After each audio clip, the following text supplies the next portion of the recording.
Soybean kofta কারি যদি একবার এইভাবে বানান, মাছ বা মাংসের দরকার লাগবে না। সোয়াবিন সেদ্ধ করে ভালো করে জলটা ঝরিয়ে নিয়ে পেস্ট করে নিলাম। এদিকে কোপ্তাগুলো তৈরি করার জন্য পেঁয়াজ কুচি, টমেটো কুচি, লঙ্কা কুচি, 3 চামচের মতো বেসন, 2টো আলু সেদ্ধ, 1 চামচের মতো নুন, ভাজা মশলা, আদা বাটা, একটু কাসুরি মেথি, সাদা তিল দিয়ে ভালোভাবে একটু মেখে নেবো। এবার সর্ষের তেল হাতে মেখে একটা একটা করে বল করে নেবো।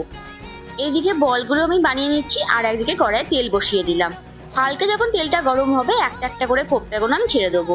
গ্যাসের ফ্লেমটা মিডিয়াম রাখলে কোপ্তাগুলো ভালো করে ভাজা হবে। প্যানে তেল দিয়ে গোটা জিরে, আদা, রসুন, কাঁচা লঙ্কা, পেঁয়াজ, কাজু, তার সাথে একটু কিশমিশ দিয়ে ভালো করে ভেজে একটা পেস্ট তৈরি করে নেবো।